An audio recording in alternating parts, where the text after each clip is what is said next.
तो यहाँ ईयर का हमें ड्रॉप डाउन देना चाहते हैं, मान लो 25 और 26, 2 साल का ले लेते हैं। तो ईयर का ड्रॉप डाउन कैसे बनेगा, कोई आइडिया? सबको पता होगा।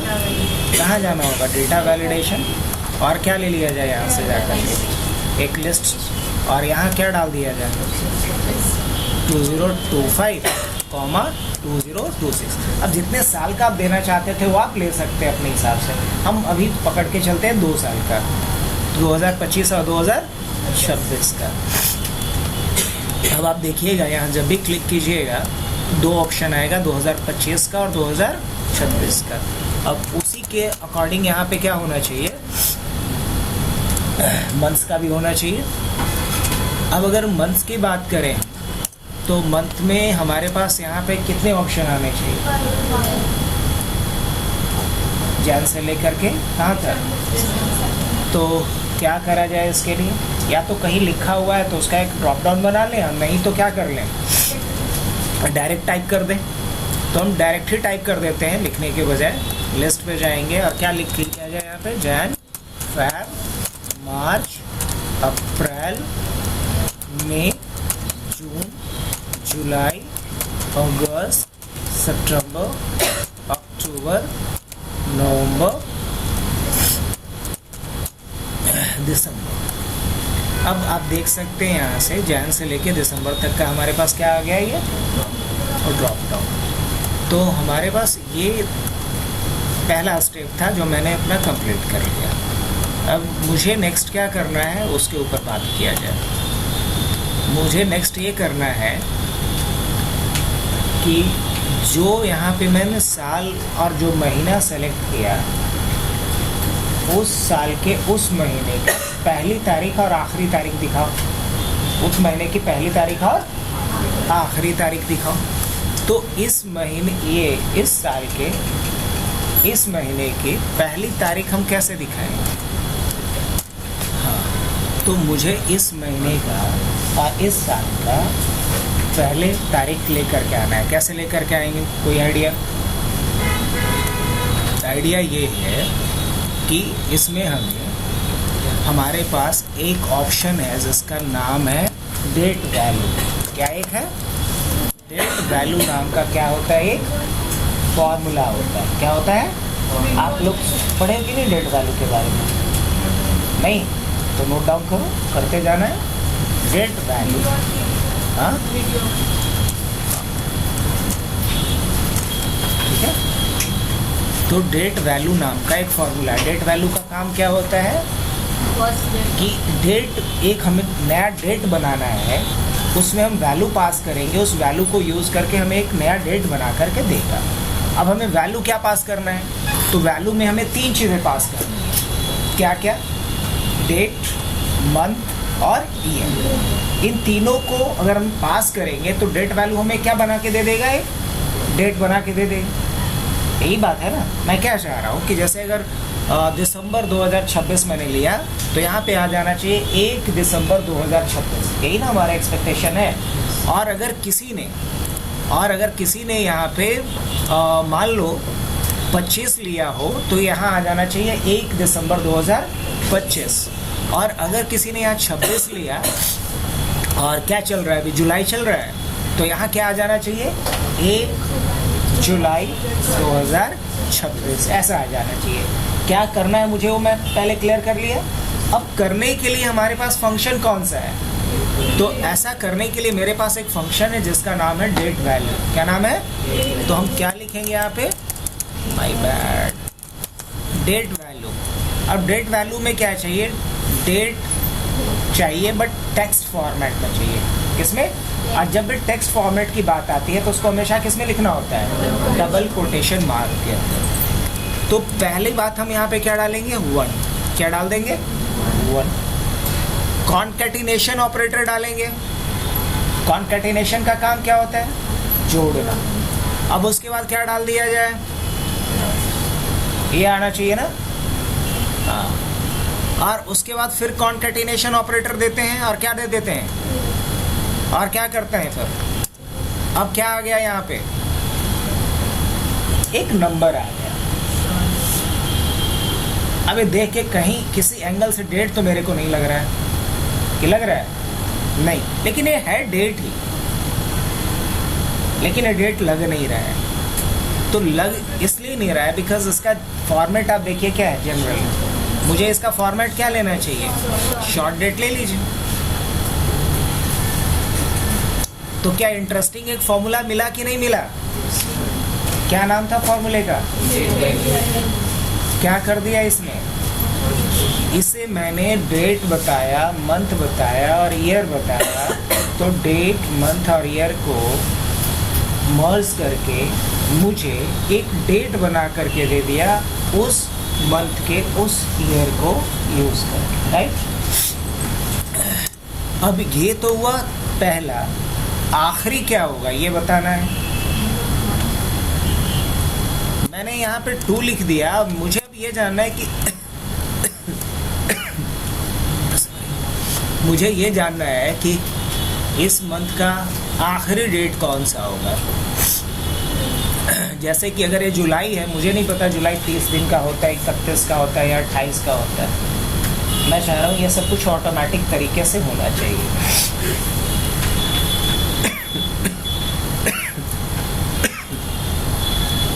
क्या ऐसा हो सकता है? कोई फार्मूला इसके लिए भी पढ़े हैं क्या हम लोग?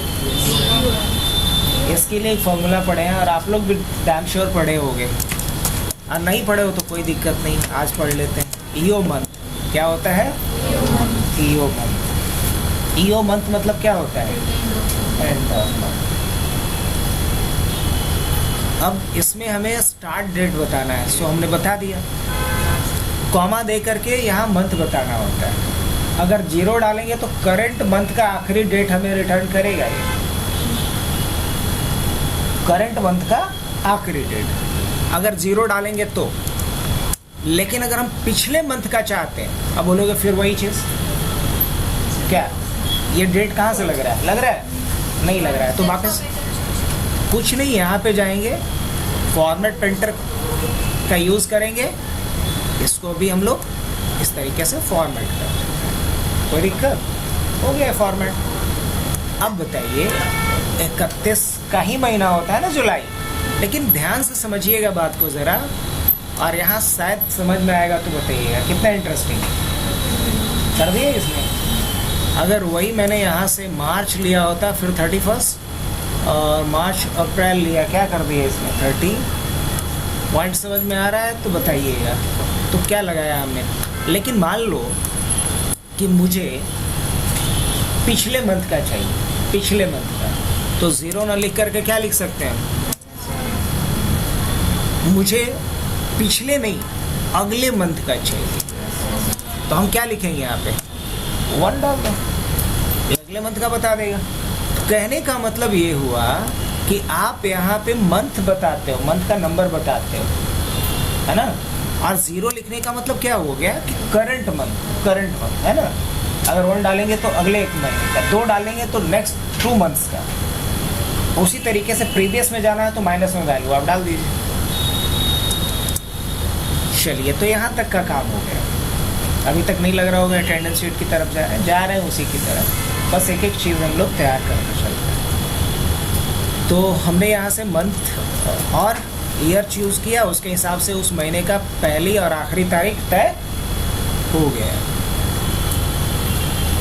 अब मुझे यहाँ से उस के लिए अब मुझे यहाँ से डेट निकालना शुरू करना है। मान लो हम चाहते हैं कि इस पहली तारीख यहाँ पे चली है, तो क्या करना पड़ेगा? इक्वल टू ये कर देंगे यहाँ पे तो आ जाएगा। पहली तारीख तो यहाँ पे आ गया, लेकिन मुझे यहाँ पे सिर्फ क्या चाहिए था? 1, 7 और ये 2026 नहीं चाहिए। तो क्या ऐसा किया जा सकता है? कैसे करेंगे? Cell format. क्या करेंगे? Cell format. कंट्रोल 1 किया, यहाँ पे डेट पे जाएंगे कि कस्टम में जाएंगे, कस्टम में जाएंगे और यहाँ से हटा देंगे किसको? MM और YY को। सिर्फ क्या रखेंगे? DD। अब सिर्फ क्या दिखेगा यहाँ पे? 01। अब कंट्रोल 1 शॉर्टकट होता है सेल फॉर्मेट का। तो सेल फॉर्मेट को हमने ओपन किया, कस्टम में जा कर के यहाँ डी एम वाई वाई था, वहाँ से हमने वाई वाई और एम को हटा दिया, सिर्फ क्या छोड़ा यहाँ पे आप देख सकते हो, यहाँ पे डी है छोड़ा हुआ। बढ़ा जाए आगे, समझ में आ रहा है यहाँ पर। अब देखो ना कि कॉलम का विड्थ बहुत ज़्यादा है, मैं चाह रहा हूँ कि कॉलम का विड्थ थोड़ा कम कर लूँ। क्या ऐसा पॉसिबल है? क्या बोलते हो आप लोग? कॉलम का विड्थ थोड़ा कम करा जा सकता है। तो हमने यहाँ से आकर के रेंज को सेलेक्ट कर लिया और लेफ्ट बटन को होल्ड करके रखा हूँ मैं, और इसको हमने इस तरीके से ड्रैग कर लिया। अब इसको इनसाइड में जैसे ही ड्रैग करेंगे इसका फॉन्ट ये विड्थ क्या होगा थोड़ा, हाँ। अब विड्थ क्यों कम कर रहा हूँ शायद आप लोग समझ रहे होंगे, ताकि एंटायर जो डेट है मुझे एक सिंगल व्यू में दिखाई दे, इसलिए मैंने ऐसा किया ताकि मुझे स्लाइड करना ना पड़े। गुड। अब मैं क्या चाह रहा हूँ कि जैसे यहाँ 01 आया, यहाँ पे क्या आना चाहिए 02, यहाँ क्या आना चाहिए 03, यहाँ क्या आना चाहिए 04 एंड सो ऑन। चूंकि 31 है तो यहाँ 31 तक फिल होना चाहिए, और किसी महीने में अगर 28 हो तो कहाँ तक फिल होना चाहिए 28 तक होना चाहिए। मतलब एक और इसको डायनेमिक बनाना है मुझे, बिल्कुल। तो जब भी डायनेमिक बनाने की बात आए तो क्या करना पड़ेगा? अगर मैं इसको अभी ड्रैग कर रहा हूँ तो कुछ ये क्या कर रहा है, ये पैटर्न को देख रहा है, उसी के हिसाब से कॉपी कर दे रहा है, कोई सेंस नहीं बनता। ये बनता है? बिल्कुल नहीं। क्या किया जाए?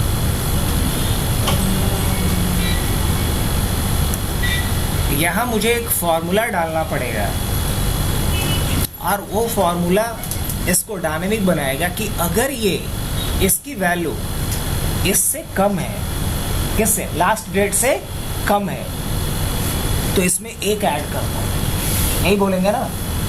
अगर ये जो करंट डेट है उसका वैल्यू लास्ट डेट से कम है तो इसमें क्या करो, करंट डेट में एक ऐड कर दो। यही नहीं चाहते हम, जो करंट डेट है मेरा अगर वो इस महीने के आखिरी डेट से कम है तो इसमें एक ऐड कर दो, और नहीं तो जो है उसको एज इट इज छोड़ दो। अब यही बात लिखना है तो कौन सा फॉर्मूला यूज करेंगे? इफ। क्या डालेंगे यहाँ पे? F5। इफ F5 लॉक करेंगे कि नहीं करेंगे?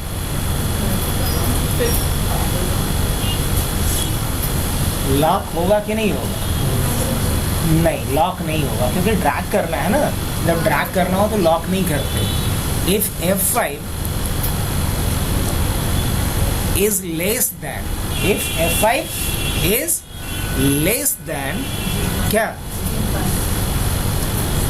this, अगर F5 इससे क्या हो, छोटा हो, तो क्या कर दो, F5 में 1 ऐड कर दो। F5 में क्या कर दो, 1 ऐड करते जाओ। अगर ऐसा नहीं हो तो इसको क्या छोड़ दो, ब्लैंक छोड़ दो। क्या छोड़ दो?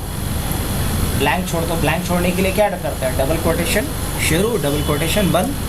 अब क्या कर दें यहाँ, अभी क्या आ गया होगा? अब आपको लग रहा होगा कि ऐसा क्यों आया, मैं दिखाता हूँ। एक्चुअली ऐसा आ चुका है। अब इसको डेट, शॉर्ट डेट में पहले लेके जाना पड़ेगा। अब यहाँ 2 तारीख आ गया, लेकिन मेरे को 2 इस फॉर्मेट में नहीं चाहिए था, तो क्या करना पड़ेगा? क्या बताए थे, याद है? कस्टम में जाएंगे और क्या कर लेंगे हम लोग, और क्या कर दिया जाए। और अगर इतना नहीं करना चाहते तो क्या करते पता है? कुछ नहीं, यहाँ कर्सर को रखते, यहाँ पे जाते कि भाई साहब भी उसी के जैसा क्या हो जाते, स्मॉल हो जाते। चलिए, अब रही बात इसको क्या कर देने की। अब इसको मैं ड्रैग कर सकता हूँ, एकदम बिल्कुल ड्रैग कर सकते हैं, लेकिन क्या है, कुछ गड़बड़ किया हूँ क्या? क्या गड़बड़ किया हूँ? ओह, गड़बड़ क्या किया हूँ बता रहा हूँ। इसको तो फिक्स कर दें, D5 थोड़ी चेंज होगा, नहीं ना, माय बैड, ये तो नहीं ना फिक्स हो, ये चेंज होना है, चेंज तो इसको ना कर रहे हैं हम लोग। तो हमने यहाँ पे गलती किया था जिसका पनिशमेंट हमको मिला। अब इसको हम ड्रैग करेंगे, अब यहाँ पे डेटा आएगा। अब आप लोग समझो कि एक छोटी सी गलती पनिश किया या नहीं किया, क्योंकि जैसे ही मैंने ड्रैग किया तो F5 के जगह F6 हुआ, लेकिन D5 के जगह क्या हो गया, D6। क्या हो गया, ये भी तो चेंज होगा ना, तो D नहीं रहा, अब ये हो गया E5। I5 में तो कुछ था ही नहीं, समझ में आया। तो इसको तो हमेशा क्या रखना है, फिक्स। तो जिसको भी फिक्स रखना है उसको लॉक कीजिए, नहीं तो क्या आएगा। अब इसको ड्रैग करें, बिल्कुल। अब इसको ड्रैग कर लेते हैं। ये कहाँ तक फिल किया, मैंने तो ड्रैग किया है कहाँ तक, 33 तक, लेकिन फिल कहाँ तक किया, क्योंकि जैसे ही 31 अब हो गया तो क्या कर दिया, उसको ब्लैंक छोड़ दिया। अब ज़रा देखना, इंटरेस्टिंग बात क्या होने वाली है वो समझना है। पहले चलो इसको हम लोग सेंटर में कर लेते हैं ताकि थोड़ा सही लगे, राइट। अब समझना इस बात को कि मैं यहाँ से जाकर के फैब लेता हूँ, क्या हो रहा है अभी कुछ मैजिक दिखा, 30-31 क्या हो गया, यहाँ से गायब हो गया। अगर वही मैंने यहाँ से क्या ले लिया, जैन लिया, आ गया। अगर वही मैंने यहाँ से क्या ले लिया, फिर अप्रैल ले लिया, क्या आ गया यहाँ पे, 30 आ गया, हाँ, तब यहाँ पे 30 आ गया। तो कहने का मतलब ये है कि हम क्या बना रहे हैं, इसको डायनामिक बना रहे हैं कि जैसे मंथ में चेंज करूँ उसके हिसाब से क्या होना चाहिए, डेट का रेंज भी हमारा चेंज होते रहना चाहिए, हाँ कि ना। उम्मीद है यहाँ तक हम लोग अभी बाउंस नहीं किया होगा किसी का भी, सबको समझ में आ रहा है, इतना स्पीड में चल सकते हैं ना।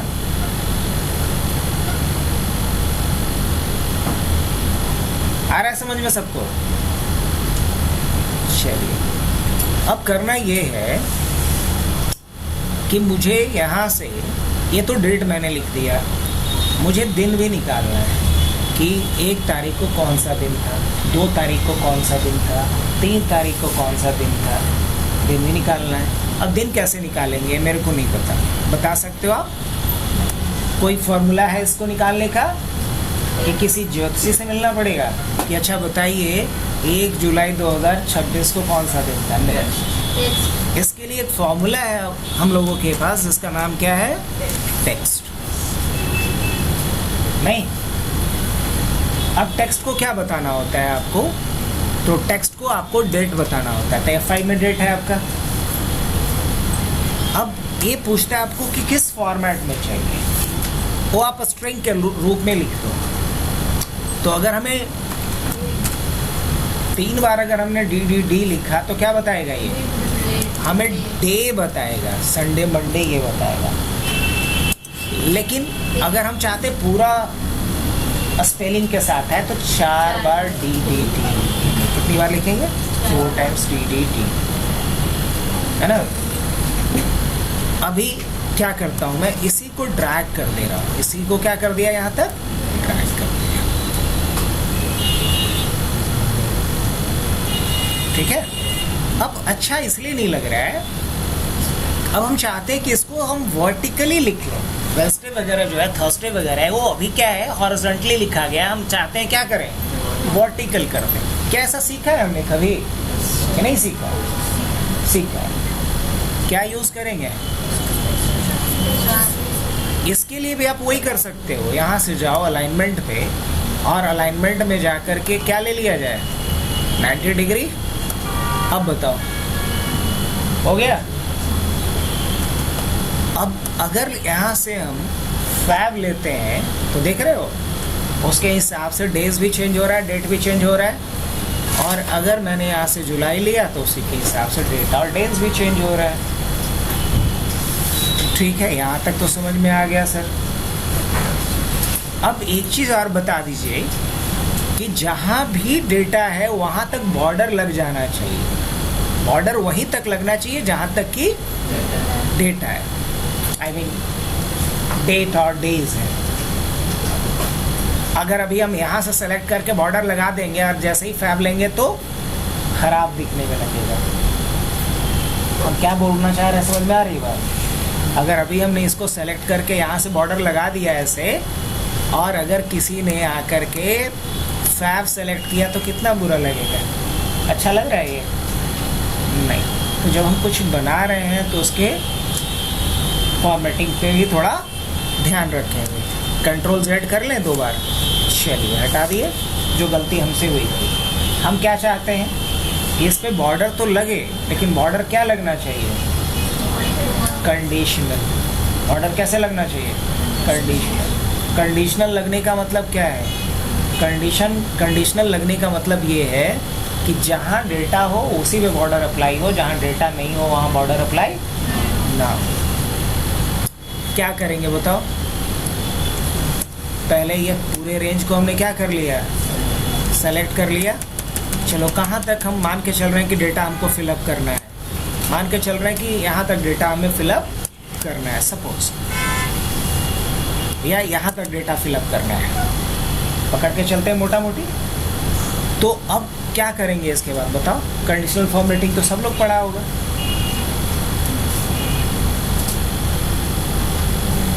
तो वक्त आ गया है उसका इस्तेमाल का। बताओ क्या करेंगे हम? क्या करेंगे? New rule. क्या लेंगे? Use of formula. क्या बोलेंगे यहाँ पे? कुछ तो लिखना पड़ेगा ना। यहाँ क्या लिखना पड़ेगा? राम आम खाता है?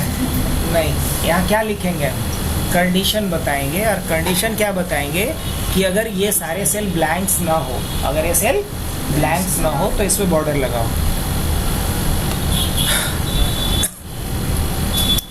फॉर्मूला के बिगनिंग में क्या होता है? Equal to. लगा दिए इक्वल टू। पहला सेल कौन सा है?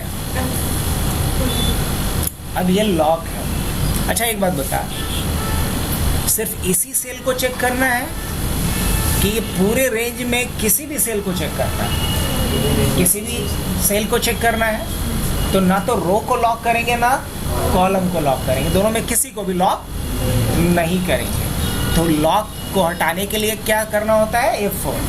2 से 3 बार F4 दबाओ, लॉक। अगर दोबारा लगाना होगा तो फिर F4 दबाओ। देखो लॉक लग गया। चेंज हो रहा है, देख रहे हो आप लोग? लॉक हटा देना है। अब बताओ कि मैंने लॉक किसे किया है? कॉलम को कि रो को? कि किसी को नहीं, क्योंकि मुझे रो और कॉलम दोनों में सर्च करवाना है, इसलिए लॉक किसी को नहीं करेंगे। क्या लिखेंगे? Is not blank. क्या लिखेंगे? Is not blank. मतलब क्या हुआ इसका? मतलब ये हुआ कि अगर F4 ब्लैंक ना हो, अगर F4 ब्लैंक ना हो, लेकिन ये बात सिर्फ F4 पे अप्लाई नहीं होती है, जितना भी बाकी रेंज में है सेल सब पे अप्लाई होता है। अगर ये ब्लैंक ना हो तो क्या करना है? इस पे बॉर्डर लगा देना है। यही ना करना था? बॉर्डर लगा देना है, लगा देते हैं। और भी कुछ करना है? मान लो बोल्ड कर देना है, कर देते हैं। और भी कुछ करना है? नहीं, और कुछ नहीं करना है। ओके कर दें। अब जहाँ भी डेटा होगा वहाँ बॉर्डर लगेगा। देखो इतने दूर पे अभी है, और जैसे ही आप यहाँ पे डालेंगे बॉर्डर इस पे भी अप्लाई हो जाएगा। अब लेकिन अगर आप चाहते थे कि यहाँ रो पे अप्लाई हो, जैसे अभी यहाँ पे अप्लाई हुआ, लेकिन जैसे हम P लिखेंगे तो देखिएगा बॉर्डर लग जाएगा। लेकिन अगर आप लोग में से कुछ लोग बोलता है कि सर ऐसा नहीं हो सकता था क्या, कि जैसे देखो यहाँ बॉर्डर हट रहा है, लेकिन आप लोग में से कुछ लोग ये डिमांड कर सकते थे कि अगर यहाँ है तो यहाँ तक बॉर्डर लगा देते। कैसा हो सकता है? मतलब सिर्फ कॉलम को चेक करो, रो को चेक करने की जरूरत नहीं है। कैसा किया जा सकता था? हाँ कैसे? बताओ बताओ बताओ, कैसे चेक किया जा सकता है? तो हम जाएंगे मैनेज रूल्स पे, यही ना बनाए हो? ओहो, करंट दिस वर्कशीट यही ना बनाया है? यही है। क्या करेंगे? Edit rules. इसमें करना क्या पड़ेगा? बस मुझे किसको लॉक कर देंगे? रो को क्या कर देंगे? लॉक। Okay, apply. कुछ मैजिक समझ में आया? जो लोग अभी तक इस कंफ्यूजन में जी रहे हैं कि क्या लॉक करना चाहिए, कब नहीं करना चाहिए, उनके लिए एक अच्छा जवाब है। कुछ रिजल्ट में फर्क समझ में आया? और अगर वही दोनों को अनलॉक कर देंगे तो जब डेटा डालेंगे तब वो बॉर्डर अप्लाई करेगा नीचे के सेल्स पे। लेकिन अगर हम चाहते थे कि नहीं, हाँ अब देखो इसके अकॉर्डिंग यहाँ पे क्या आ रहा है, गड़बड़ हो रहा है कि नहीं गड़बड़ हो रहा है? हाँ, यहाँ नहीं हो रहा है, नीचे नहीं हो रहा है, लेकिन कुछ जगहों पे गड़बड़ हो रहा है। अब अगर मान लिया जाए मैं मई लेता हूँ, यहाँ तक सही है, जुलाई लेता हूँ, यहाँ भी सही आ रहा है, लेकिन हम अप्रैल लेते हैं, थोड़ा सा यहाँ गड़बड़ आ रहा है, नहीं आ रहा है। तो बेहतर क्या रहता तरीका बताओ कि जब दोनों को अनलॉक कर दें। तो कहने का मतलब ये हुआ कि हमें जिस तरह का रिक्वायरमेंट दिया जाएगा हम उसके हिसाब से काम करेंगे। अगर ऑफिस में हमें रिक्वायरमेंट जैसा दिया गया उसके हिसाब से काम करेंगे। जैसे मैंने फिर से हटा करके पहले जैसा कर दिया। अब सीधी सी बात, जहाँ डेटा डालेंगे वहाँ बॉर्डर अपने आप लग जाएगा, बात खत्म। बोलो यहाँ तक कोई दिक्कत? आगे बढ़े। अब हम क्या चाहते हैं उसके ऊपर थोड़ा चर्चा कर लिया जाए।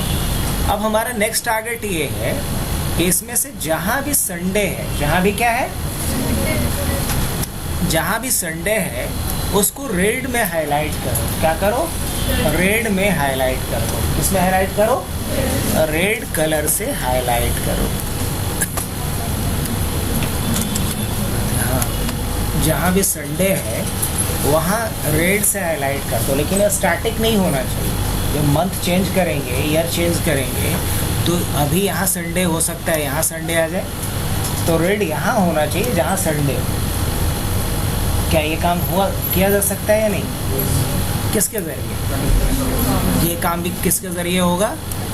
कंडीशनल फॉर्मेटिंग के ज़रिए। मैंने ये पूरा रेंज क्या कर लिया, एक बार में सेलेक्ट कर लिया। कोई दिक्कत? इतना करने के बाद कहाँ चलेंगे हम लोग? Conditional formatting. कहाँ जाएंगे? न्यू रूल, एक नया रूल डिफाइन करते हैं, यूज़ अ फॉर्मूला। और यहाँ क्या डालेंगे हम? इक्वल टू और पहले वाले सेल का नाम। ठीक है।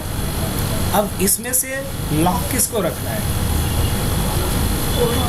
कॉलम को लॉक नहीं रखना है, कॉलम को लॉक नहीं रखना है, रो को लॉक रखना है ना। और इज इक्वल टू क्या डालेंगे? Sunday. Is equal to Sunday. मतलब अगर यहाँ पे क्या मिल जाए, इसे संडे मिल जाए, तो करना क्या है भैया आपको? यहाँ पे रेड से हाईलाइट कर देना है आपको। किससे हाईलाइट कर देना है? रेड से। और क्या लगा देना है? इस पे बॉर्डर लगा देना है। और क्या कर देना है उसके बाद? और यहाँ से बोल्ड भी कर देना है और ओके कर दीजिए, बस ओके। अब देखिए जहाँ भी संडे होगा, आप ध्यान से देखिएगा तो हर जगह पे क्या लगा हुआ मिलेगा आपको। लेकिन इंटरेस्टिंग बात क्या है कि अगर हम फैब करते हैं तो यहाँ भी अलग आना चाहिए था, अप्रैल यहाँ भी अलग आना चाहिए था, अगस्त में भी। अब कुछ जगह तो डेटा सही आ रहा है ना, अब कुछ जगह साफ सीढ़ी बना दी। क्या बोल रही थी?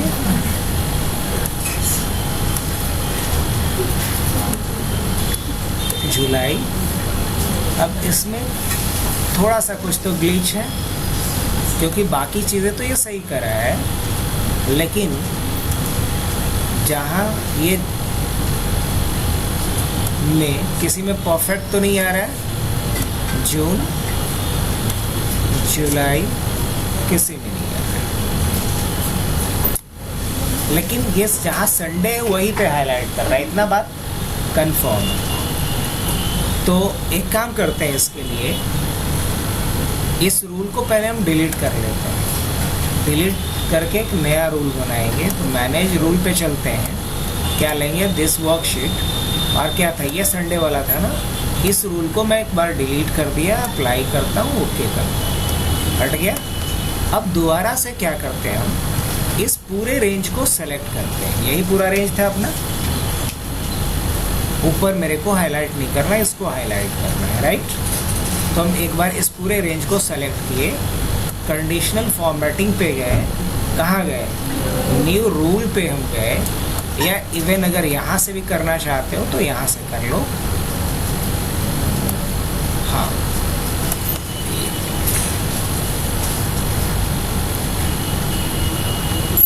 ये पूरा रेंज हमने कर लिया सेलेक्ट। अब रेंज सेलेक्ट करने के बाद क्या करेंगे, कंडीशनल फॉर्मेटिंग पे जाएंगे, क्या करेंगे यहाँ से न्यू रूल पे जाएंगे, और न्यू रूल पे जाने के बाद क्या लेंगे, यूज़, और यहाँ क्या डालेंगे, इक्वल टू दिस। अब इसमें से हम लॉक किसको करेंगे,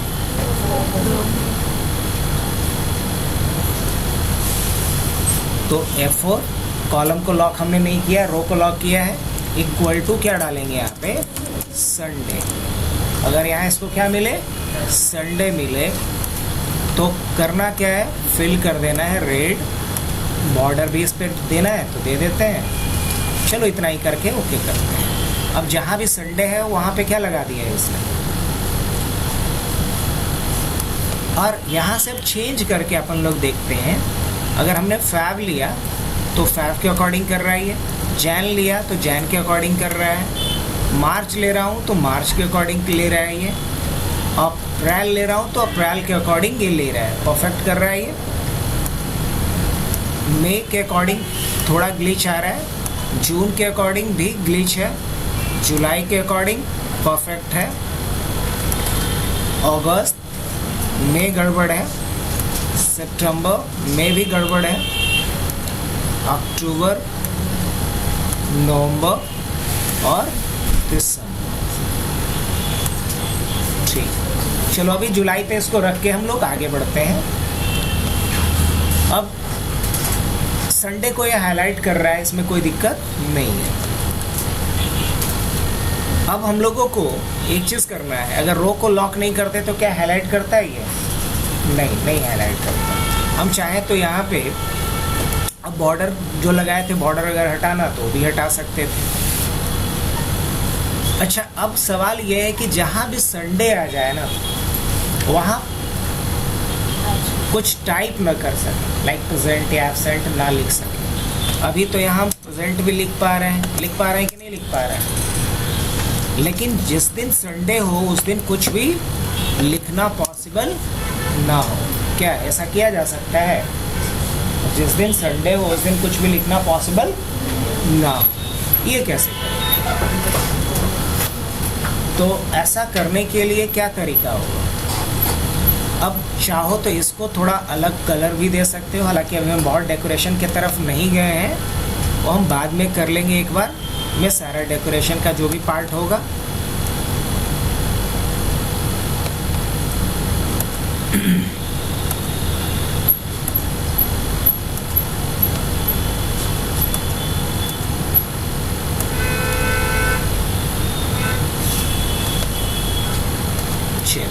अब थोड़ा थोड़ा डेकोरेट भी हो गया डेटा। अब बढ़ते हैं हम लोग इसके आगे थोड़ा सा।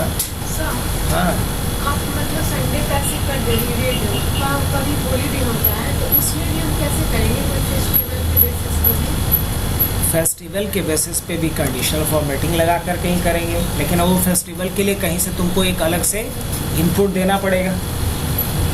फेस्टिवल के लिए भी तो इनपुट देना पड़ेगा ना। यहाँ तो हम लोग किसके बेसिस पे इनपुट दे दिए हैं, ये जो डेज है, बिग डेज है, उसके बेसिस पे। पहले इसको पूरा कर लेते हैं, उसके बाद आते हैं उसके ऊपर। चलो, अब इसमें क्या है कि किसी ने ऐसा ना हो कि संडे में भी पी लगा दें, तो गलती से भी संडे में पी नहीं लगना चाहिए। क्या ऐसा किया जा सकता है? कैसे होगा बता सकते हो कि नहीं, बोलो। संडे में गलती से भी कोई पी ना लगा दे, इसके लिए क्या करना पड़ेगा? कंडीशनल फॉर्मेटिंग, और उसके बाद फिर क्या कर सकते हैं? कंडीशनल फॉर्मेटिंग से होगा, किसके थ्रू होगा? Data validation. कैसे?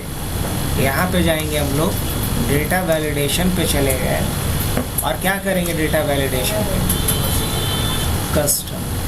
कस्टम ही लेंगे ना, और क्या बोलेंगे हम?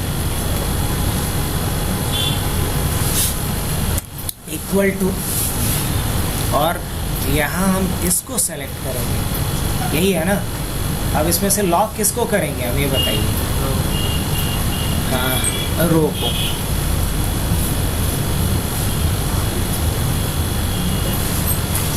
रो लॉक हो गया, कॉलम को लॉक हमने नहीं किया, रो को हमने क्या कर दिया है, लॉक कर दिया है।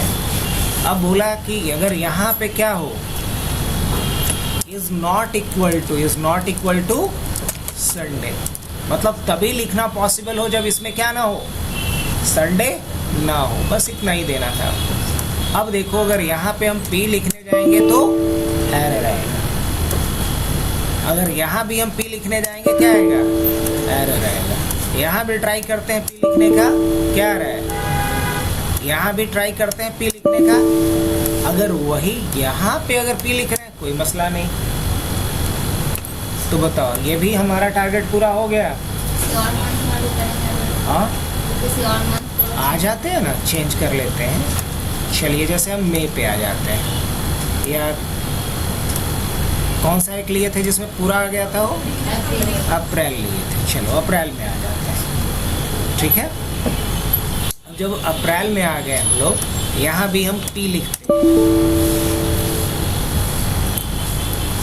एक्सेप्ट कर रहा है, यहाँ भी हम P लिखते हैं, एक्सेप्ट किया, यहाँ भी P लिखते हैं, यहाँ भी P लिखते हैं,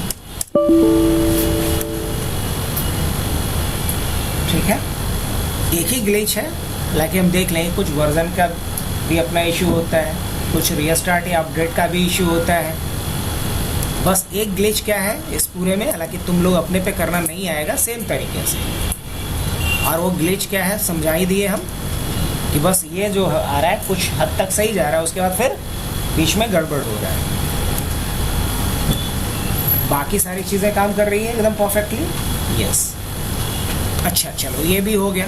अब बताओ क्या करना है, अभी काम पूरा हुआ है नहीं, एक फॉर्मेट तैयार हो गया है, और इसका हम नाम रख देते हैं डायनेमिक अटेंडेंस शीट। हमने नाम रखा है इसका डायनेमिक अटेंडेंस शीट। अब जिस महीने का भी अटेंडेंस बनाना होगा मेरे को, मैं इसकी एक क्या बना देंगे, कॉपी बना दूंगा। जिस भी महीने के लिए कोई बोलेगा यहाँ से सेलेक्ट करेंगे और कॉपी। जैसे कि किसी ने कहा कि जुलाई का बनाना है, तो यहाँ भरना मत शुरू कर दीजिएगा, यहाँ भरना शुरू नहीं कर देना है। अब समझिएगा बात को, यहाँ से हम डाल देते हैं सीरियल नंबर डाल सकते हैं, या एम्प्लॉय का नाम डाल सकते हैं। क्या डाल सकते हैं, एम्प्लॉय का नाम डाल सकते हैं। अब जैसे कि मान लिया जाए यहाँ पे आप ले लेते हो सीरियल नंबर, क्या ले लेते हो, सीरियल नंबर। यहाँ क्या डाल देते हो, एम्प्लॉय, और एम्प्लॉय के बाद क्या डाल सकते हो, उसका डेजिग्नेशन, क्या डाल सकते हो, डेजिग्नेशन, या उसका फ़ोन नंबर, या उसका डेट ऑफ ज्वाइनिंग। कोई एक डेटा आप यहाँ पे और एम्प्लॉय के साथ रखना चाहो तो रख सकते हो, या डिपार्टमेंट, कुछ भी एक रखना चाहो आप यूनिक। जैसे एम्प्लॉय सीरियल नंबर हो गया, या एम्प्लॉय आईडी डाल दिया मैंने, EID और एम्प्लॉय नेम, और यहाँ मान लो उसका हम डेट ऑफ ज्वाइनिंग डाल दे रहे हैं कि कब का ज्वाइनिंग है। और ये डेटा हम यहाँ से यहाँ तक क्या करके रख लेते हैं, एक फॉर्मेट पहले बना देते हैं यहाँ तक का, और क्या ले लेंगे, ऑल बॉर्डर। अब ये लग नहीं रहा है ढंग का, इस ढंग का लगे इसके लिए अपन लोग पहले इसको यहाँ से क्या कर देते हैं, इसका फॉर्मेट चेंज कर लेते हैं, और टाइम्स न्यू रोमन हमने कर दिया और इसको बोल्ड कर दे रहा हूँ। अब जैसे बोल्ड हमने किया, यहाँ से ये चीज़ें गायब हो गई। अब मुझे यहाँ से इस पे क्या कर देना है, थिक बॉक्स बॉर्डर लगा देना है। क्या लगा देना है, थिक बॉक्स बॉर्डर लगा देना है, और इस पे भी क्या लगा देना है, थिक बॉक्स बॉर्डर लगा देना है। दोनों पे थिक बॉक्स बॉर्डर लग गया, और दोनों का अलाइनमेंट हम अभी तक सेट नहीं किए हैं, दोनों का अलाइनमेंट क्या कर देते हैं, सेट कर दिए। यहाँ तो हो गया। अब ये अच्छा नहीं लग रहा है, इसका भी हम फॉन्ट क्या कर देते हैं, एल्गेरियन कर देते हैं। ये बिल्कुल अच्छा नहीं लग रहा है, तो इसका भी फॉन्ट एल्गेरियन कर देते हैं इस तरीके से। ऊपर लिख देंगे अटेंडेंस शीट, और कंपनी का नाम या रजिस्ट्रेशन नंबर जो देना है वो दे सकते हैं यहाँ पे। इसको हम लोग क्या करते हैं, मर्ज कर लेते हैं। मर्ज करके क्या लिख देते हैं,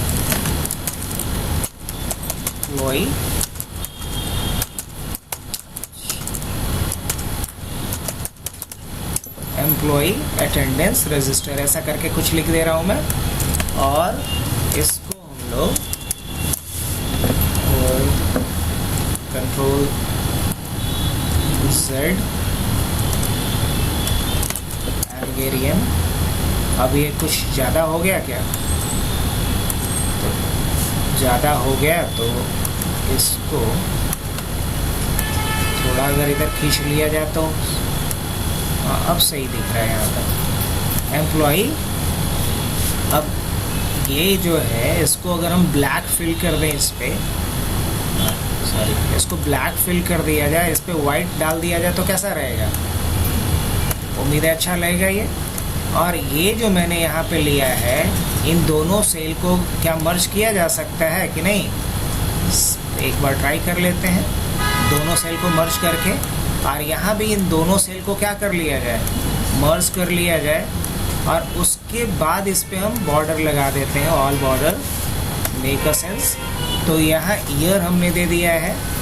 और ये इस पे भी हम कुछ कलर बैकग्राउंड में लगा देते हैं, थोड़ा अच्छा लगेगा, मतलब क्लैरिटी मिलेगा यहाँ से कि ईयर हो गया, यहाँ पे मंथ हो गया। यहाँ पे क्या लिखा हुआ है, एम्प्लॉई अटेंडेंस रजिस्टर। ये कब करंट मंथ का है, तो पहला तारीख आखिरी तारीख, एम्प्लॉई आईडी, एम्प्लॉई का नाम और डेट ऑफ ज्वाइनिंग। ये इस तरीके से आप डेटा को अरेंज कर लीजिए। अब यहाँ से हम लोग एम्प्लॉई आईडी जितने एम्प्लॉई हैं उनका डाल देते हैं। अब एक फॉर्मेट बन के तैयार है, इसको हम क्या बोलेंगे, टेम्पलेट। क्या बोलेंगे, टेम्पलेट। अब जिस मंथ का भी आपको चाहिए होगा, बस आपको करना क्या है, जैसे हमको जुलाई का चाहिए तो हम यहाँ जाएंगे, मूव और कॉपी सीट पे जाएंगे। यानी कि यहाँ पे डेटा भरना नहीं शुरू कर दीजिएगा, यहाँ से जाइएगा और इसी में जा करके मूव टू द एंड, और यहाँ से क्या लेना है, क्रिएट अ कॉपी। अब इसका नाम आप डाल दीजिए। मान लीजिए इसका नाम हमने डाल दिया जुलाई 26। अब आप इसमें जा करके जो चेंजेस करना है सो कीजिए।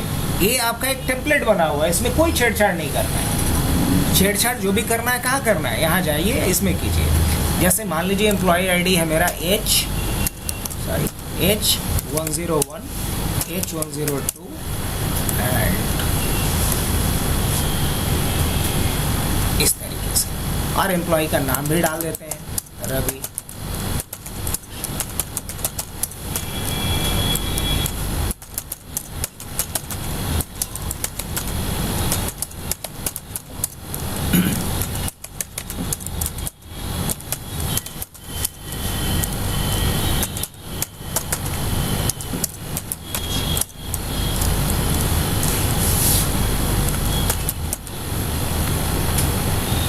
राहुल लिखा हूँ या नहीं लिखा हूँ, नहीं लिखा हूँ।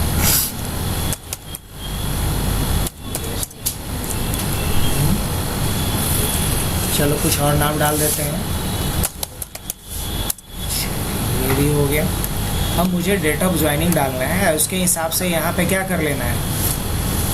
अब जो प्रेजेंट या एब्सेंट हो उसके बेसिस पे मुझे करना क्या है, तो प्रेजेंट या एब्सेंट के बेसिस पे मुझे यहाँ बताना है कि कितने इनके वर्किंग डेज हो गए। अब उसके ऊपर आ जाए, इनके वर्किंग डेज। अब ये तो जुलाई का हो गया। उसी तरीके से अगर मान लो अगस्त का बनाना होगा तो क्या करेंगे, टेम्पलेट्स पे जाएंगे, राइट क्लिक करेंगे, मूव और कॉपी शीट कर लीजिएगा आपसे। अब आइए इसमें एक चीज़ और फाइनल टच दे देते हैं हम लोग, और वो फाइनल टच क्या होगा वो सुन लीजिए। अब मुझे बताना है कि इसमें वर्किंग डेज कितने रहे इसके, हॉलीडेज कितना रहा है इसका, ये सारी बातें। तो हम लोग यहाँ पे टोटल वर्किंग डेज पहले ले लेते हैं, या टोटल नंबर ऑफ डेज, या टोटल वर्किंग डेज, और इसमें इसने प्रेजेंट कितना रहा,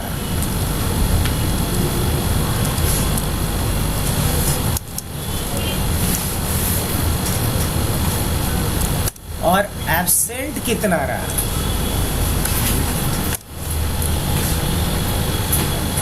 क्या चलेगा? प्रेजेंट कितना रहा और एब्सेंट कितना रहा, टोटल वर्किंग डेज कितना, प्रेजेंट कितना और एब्सेंट कितना, एब्सेंट। अब ये कैसे निकलेगा बताओ? ये सबको पता ना? टोटल वर्किंग डेज निकालने के लिए क्या करना पड़ेगा? बोलो बोलो। टोटल वर्किंग डेज निकालने का क्या तरीका होगा?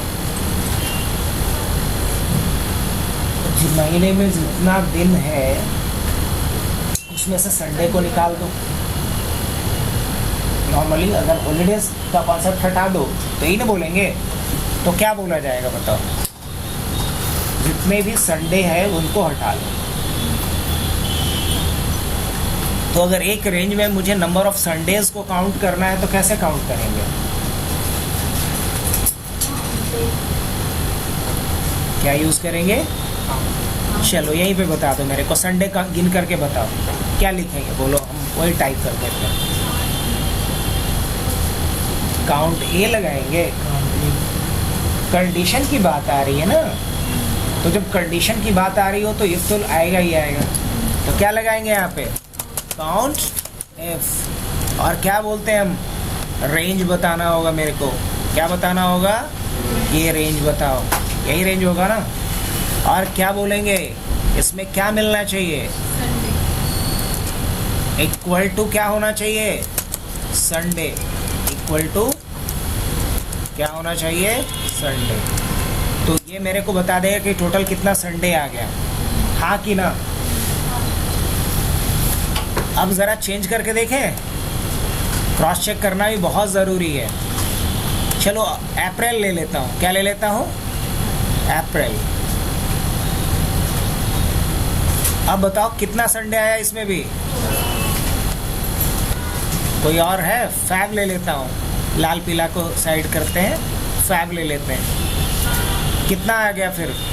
संडे तो 4 है ही। कोई दिक्कत? बड़े आ गए। चलो जुलाई में वापस आ गया मैं, तो 4 संडे मिल गया मेरे को। अब वर्किंग डेज निकाल सकता हूँ कि नहीं निकाल सकता हूँ? कैसे? जो ये डेट आया है -4 कर लो, तो वो डेट क्या आएगा यहाँ पे? Equal to this minus this. लेकिन यहाँ पे क्या आएगा? ये क्या मतलब हुआ? क्या करेंगे? समझ में आ रहा है आप लोग को? मेरे को तो डेट चाहिए था, तो 27 दिन। अगर किसी ने यहाँ से 27 नहीं, मान लो अप्रैल लिया, तो कितना दिन आ जाएगा फिर? 26 दिन। समझ में आ रहा है कहानी? क्या ले लेता हूँ फिर से? जुलाई। तो 27 दिन टोटल वर्किंग डेज 27 है। अब हमें प्रेजेंट निकाल लेना है, तो प्रेजेंट निकालने का क्या तरीका होगा? इक्वल टू, अब यहाँ फिर से क्या करना होगा? Count F. क्या करना होगा? गिनती करने के लिए, और वो भी कंडीशनली। क्या लिखेंगे? Count F. क्या करना पड़ेगा? रेंज बता दो भैया। रेंज यहाँ से यहाँ तक का जाएगा, यही ना? और इसमें क्या ढूंढना है मुझे? क्या बोलेंगे? इसमें पी ढूंढ दो। इसमें क्या ढूंढो? पी ढूंढो। तो अभी कितना आया है? अब लेकिन देखना, जैसे ही मैं पी बढ़ाता जा रहा हूँ, यहाँ तो लिखने नहीं देगा, मेरी गलती है।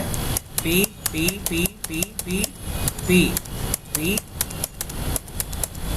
कभी ये छुट्टी नहीं लिया, अब लेगा छुट्टी।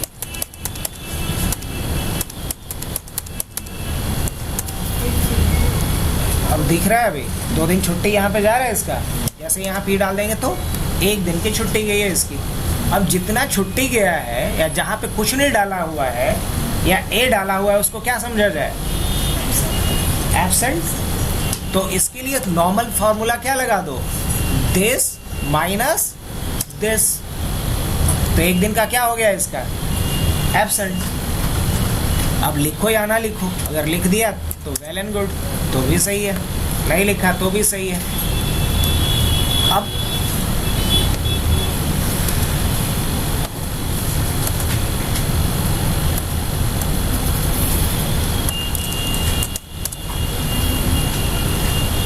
टोटल वर्किंग डे, प्रेजेंट और एब्सेंट, ये सब कुछ आ गया यहाँ पे। अब ये हमें मिल गया किस एम्प्लॉय का, ये मिल गया पहले एम्प्लॉय का टोटल प्रेजेंट या एब्सेंट हमारे पास। डेटा मान लो यहाँ तक हमें लेके चलना है, मैंने यहाँ पे जा करके डाल दिया इस तरीके से। ये तो समझाने के लिए दिया था, अभी क्या हो गया ये गड़बड़, क्योंकि इसके अकॉर्डिंग था वो। कंट्रोल Z, तो कुछ ऐसा नहीं करना पड़े कि यहीं पे लिख दें वो काम, तो हाँ बिल्कुल कर सकते हैं। इसको यहाँ से क्या कर लीजिए, कॉपी कर लीजिए और यहाँ पे जाइए और यहाँ जा कर के कुछ फॉर्मूला डाले थे ना, ये जो एम वाला डाले थे उसके जगह पे ये फार्मूला पेस्ट कर दीजिए बस। अब इसको आप हटा भी दीजिएगा, कोई फर्क नहीं पड़ेगा। ये पड़ रहा है, नहीं पड़ रहा है। यहाँ इसको हम सेलेक्ट करके मर्ज कर देते हैं और एम्प्लॉय रिपोर्ट ऐसा मैंने डाल दिया यहाँ जा करके।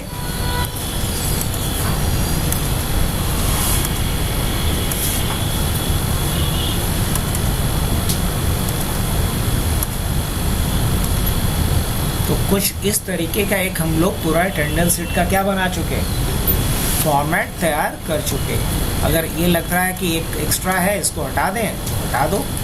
अगर सैलरी वगैरह के लिए भी कुछ करना है, अलग फॉर्मेट वगैरह बनाना है तो भी बनाया जा सकता है। अगर लगता है कि इसको थोड़ा और नैरो करना है तो थोड़ा नैरो कर दोगे तो और बेहतर रहेगी विजिबिलिटी।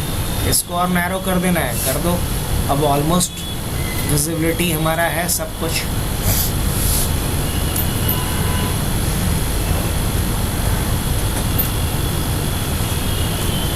अब माइनर यहाँ स्क्रॉल करके रिजल्ट पूरा देखा जा सकता है। अब इसी के बेसिस पे इसका सैलरी कैसे बनेगा वो भी सिखा दिया जा सकता है आप लोगों को, लेकिन कल के लिए रखा जाए। लेकिन एक बार इसको ज़रूर करना, कहीं भी जाओगे एक्सेल पे काम के लिए तो अटेंडेंस शीट का प्रोजेक्ट पूछेगा ही पूछेगा आप लोगों से। सेव कर दूँ।